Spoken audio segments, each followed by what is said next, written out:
Big breaking news coming in. Catalonia Parliament votes for secession. This is the big breaking story which is developing at this hour. Catalonia Parliament has voted for secession from Spain.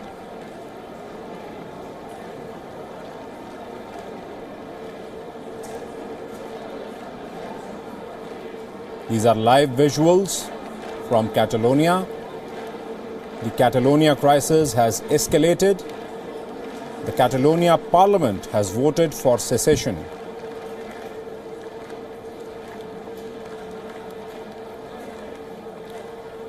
We are joined by our senior international correspondent, Daniele Pagani. A big development indeed, Daniele. A big development. I would say that this is a very, very, very bold move that the Catalan regional government is making. They are actually telling to Madrid, which is the central government of the country in which their region still is, that they are not afraid, that they are not scared, that they basically don't care about all the threats that Madrid has done, and they intend to keep walking on the path of independence, whatever the cost. Now the ball is in Madrid's court. Now Madrid needs eventually to stick to back his words, which were the words of a government which intended to, let's say, break the back of Catalonia, declaring the central government as the ruler of Catalonia, dismantling the autonomy, the previous autonomy had in Catalonia, dismantling the leadership of Catalonia. So it seems that the Catalan parliament is well in line with what the Catalan president, Carles Puigdemont, has been saying for days, that they intended to walk on the path of secession and independence. So right now they voted, the majority passed the decision, supported the decision to become independent and therefore to start the formal procedure.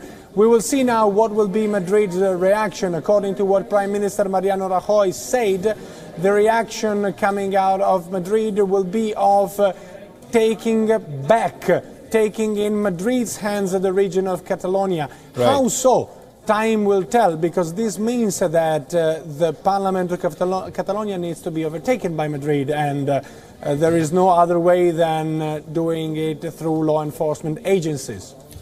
Indeed, Daniele, and it's almost been, a tug of war of sorts between the Spanish government and the Catalonia government. We have seen almost a flip-flop every day ever since this entire controversy erupted. We saw Carles Puigdemont first talking about breaking away from Spain, but then he stopped short of declaring independence. Now, with this latest development, what could be the next course of action, both for the Catalans and for the Spanish government? When it comes to the Catalans, now I think it's a wait-and-watch moment. It has been a highly political battle, and I would say even very strategically managed by both Madrid and the Catalan government. You're right when you say that we have seen some sort of flip-flops every second day. For instance, Puigdemont before was very strongly advocating independence, then the mayor of Barcelona, which is the capital city of Catalonia, backtracked, saying that there was no need of independence, and also some banks decided not to back him. So there was a moment when we thought that the Catalan president was backtracking, but that didn't happen, and Madrid then requested them to specify clearly if they have voted for independence or not. So that was a moment when we all thought that Madrid was very clever, because they were forcing the Catalans to come out very clearly and saying yes or no. Well, here is the answer. So what could happen next is a good question. If Madrid sticks by its words, now it's time for the central government of Spain to forcefully retake control over Catalonia. But this is happening in the heart of Europe. It will not be easy. How do you do so? With force? Do you send the Guardia Civil, which is the military police of Spain, into Catalonia in order to disperse all the demonstration? Will you take over the parliament with force? This remains to be seen, but certainly now it's Madrid which needs to make a move, and a clever and bold one, I would say. Also, Daniele, if one were to think hypothetically, if the Spanish government indeed chooses to impose its direct rule on the Catalan territory and indeed considers sending in forces, is there a possibility of this entire agitation or this entire demand for independence turning violent? Definitely, yes. We have already seen it, and both I would say, separatist instances of Spain and the government of Spain have other times resolved to violence. There is the Basque country in the northern part of Spain. The Basque country has also fought a real guerrilla war against the Spanish government, and the Spanish government has never been generous with the Basque country. They have charged them, they have arrested them, they have suppressed them, and they have militarily confronted them. So yes, there is the possibility of this turning violent. I wouldn't say this is going to turn like a war. Obviously, this is happening in the heart of Europe, which has been a peaceful continent for more than 6 decades now. But yes, it's going to be violent when it comes to riots and clashes between hardcore supporters of the independence referendum and the Guardia Civil. Because if now the Guardia Civil, the military police of Spain, enters forcefully Catalonia, it will be intended by many of the Catalan people who supported independence as a sort of aggression. Therefore, they will fight back. Maybe not with weapons, obviously, or we don't know, but maybe not with weapons, but certainly through riots and public disorders. Also, Daniele, since you have covered Europe extensively and you're familiar with the goings-on in that part of the world, at this juncture, at this point in time, the point at which this entire controversy has reached, this entire crisis has reached, is there still room for talks to happen between the Catalans and the Spanish government? And also, is there any room for any other country to mediate and try and sort out this problem? First, the question is, it's Europe, so there is always a door open for diplomacy, but now this is not the main door, I would say. The main door is another one. Now it's a direct confrontation. So it's a sort of confrontation based on strength and political strength more than dialogue. So I expect now Madrid to take a very strong action against this. When it comes to other countries mediating, well, now I think it's time for the European Union to try to pitch in this controversy and try to find a peaceful solution. It's not going to be easy because, as we are seeing very clearly, none of the two sides is willing to backtrack. The Catalan parliament has voted for independence, has voted for secession from Spain, and Spain has already said that if this was the case, they were ready to take control over Catalonia, cancel the grade of autonomy that they conquered in decades, and demolish the entire Catalan leadership, which means taking control of the regional parliament of Catalonia. So it's a fight now, it's not a dialogue anymore. As I told you, the European Union must pitch in. If there is one institution in Europe which could solve this problem, is the entire European Union. But no single country could actually handle this. This is a very Spanish internal matter. Therefore, you need the European Union to pitch in. It's impossible for another single country to pitch into this. Imagine, obviously, we are absolutely comparing two different things, but what kind of country could resolve the Kashmir issue in India? No one. Absolutely. No one. Maybe a large community of countries trying to find out a way to peacefully solve Kashmir could, and that's the same case in Catalonia. Obviously, the two situations are very different. It was just a comparison to get our viewers a sense of what is happening and why the European Union could actually help. Also, Daniele, how serious is the possibility of the Spanish government now actually wanting to use force to keep the Catalans, their territory, as part of Spain?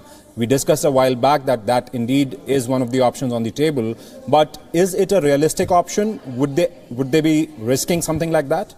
It is absolutely a realistic option. I say so because the Spanish government is not new to use force against the separatist instances active within the country. We've seen that with the Basque country. There has been really even a terrorist movement from the Basque country, the ETA, Escatasuna, and fighting against the Spanish government. Still activists are in jail. There are continuous clashes in the Basque countries. Yes, the Basque population, the Basque region is in the north of Spain, have obtained a certain grade of autonomy, but after a long violence. So I would say that actually Madrid using force in order to overtake, let's say, politically speaking, Catalonia is very much likely. Also because Madrid has kind of warned Catalonia many times. They've said, please cancel the referendum, please freeze the referendum, please avoid pushing these independence instances, please avoid keep going on the path of independence. But the Catalans decided to keep walking on that path. Right. And that's it. So now I think that the use of force is very much possible when it comes to the action that Madrid will take in this issue of the Catalan independence. And that would obviously rule out any possibilities for a reconciliation even at this stage. Well, I wouldn't say that. It certainly will make things very difficult because the moment you start using force, which means the moment you start deploying law enforcement agencies, a massive amount of law enforcement agencies, troops and personnel in order to suppress demonstrations, and these demonstrations are actually backed by a regional government, talks become very unlikely and very, very difficult to handle because you're handling talks with violence on the ground. Normally, in order to build a nice atmosphere for talks, you need no violence, be it war or be it just a rioting situation, which is most likely to happen if Spain sends its police forces, the Guardia Civil, which is the military police, to take over Catalonia. Indeed, yes, it will be difficult to manage at least, I would say, honest and peaceful dialogue between Catalonia and Madrid if violence occurs. Absolutely. I would request you to stay on with us, Daniele. We are also joined by our senior foreign editor, Padma Rao, from the international desk. A major development indeed, Padma. What does this mean for Spain and for the Catalans? Well, I disagree slightly with my colleague Daniele Pagani. I do feel that there is no other way out for the Catalonian regime other than to enter talks. Now, there may certainly be, and in that sense I do agree and concur with Daniele, there may be a period of, sit-outs and demonstrations and God knows what else, You can already see masses of people and there's a big build-up in Barcelona. And we can only hope, as Daniele said, that there is no further violence. But I think Madrid has learned its lessons because the first time that happened, it happened at the hands of the central police forces who were sent in to keep law and order during the referendum. Now, right. This whole thing is unconstitutional, Raghavendra. The European Union has said so. The government of Spain has, of course, said so. The Constitutional Court of Spain has said so.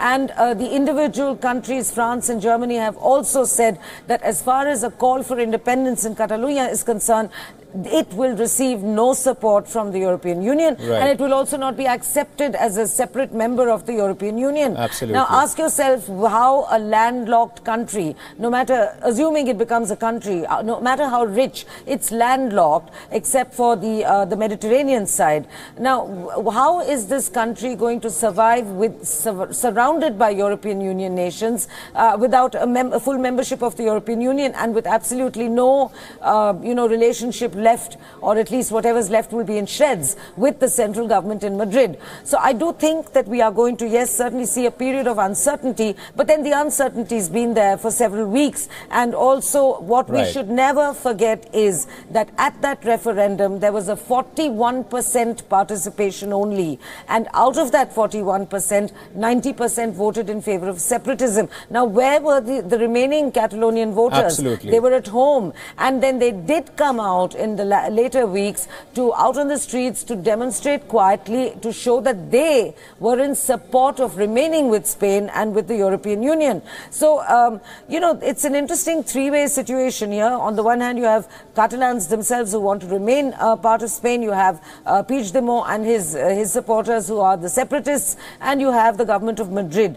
Now, as I said, we can only hope that this standoff eventually, you know, sort of transcends into talks. But for now, yes, there is an uncertain situation on the ground. Absolutely. Hold that thought, Padma. I'm also joined by our London Bureau Chief, Mandy Clark.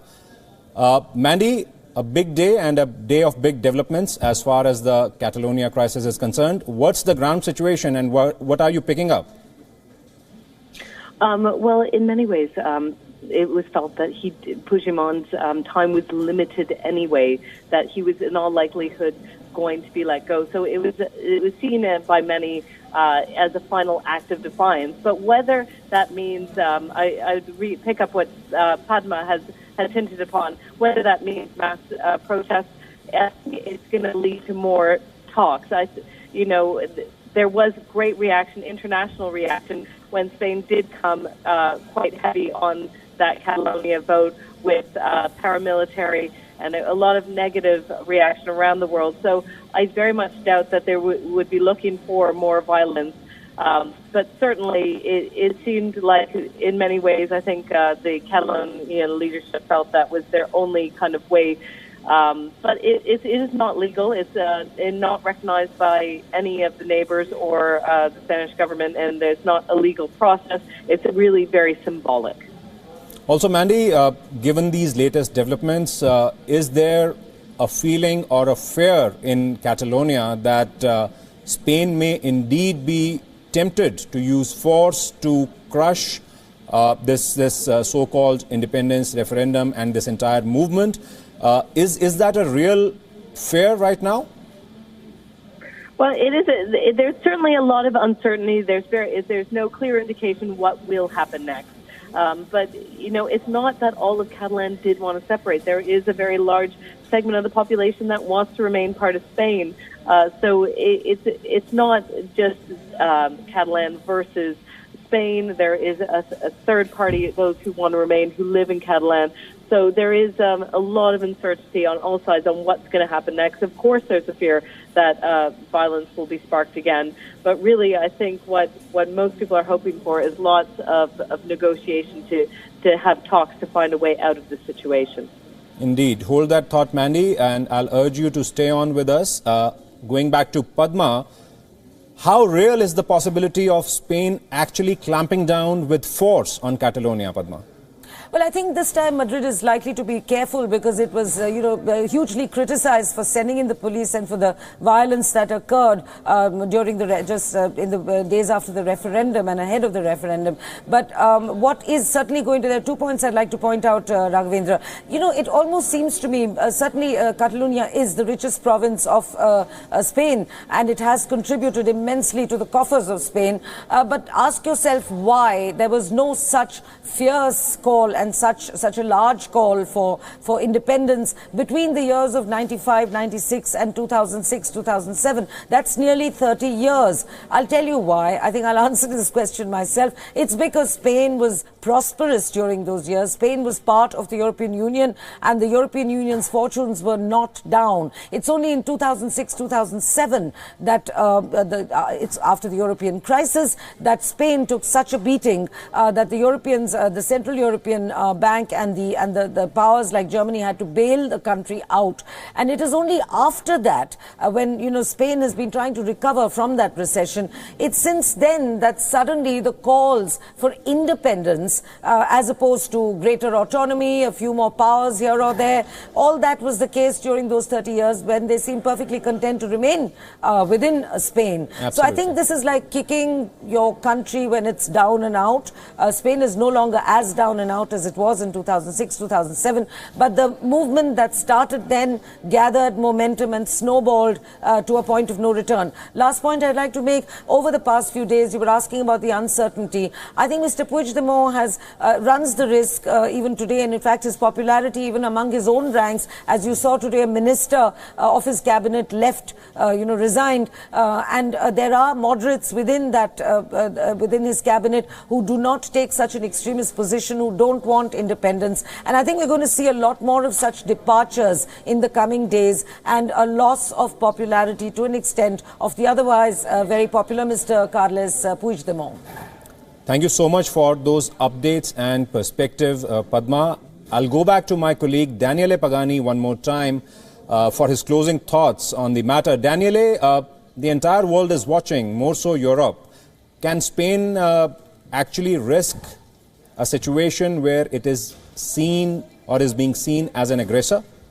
Well, being seen as an aggressor is difficult to say. You imagine yourself being the president of the country. There is a region of your country that suddenly declares to be willing to be independent. You ask them, are you sure you want to be independent? They say, yes, we are sure to be independent. You tell them, look, if you're willing to be independent, we will need to take over there. Are you truly sure you want to be independent? They vote yes, and people are on the streets. As a matter of national interest, you don't want your country to be separated.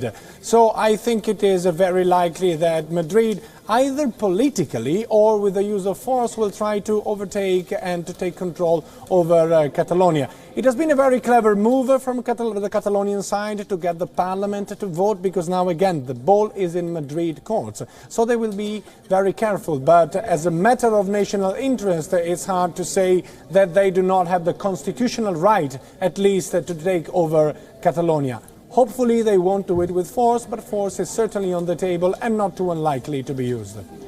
Absolutely. Thank you so much, Daniele Pagani, for those updates and your perspective.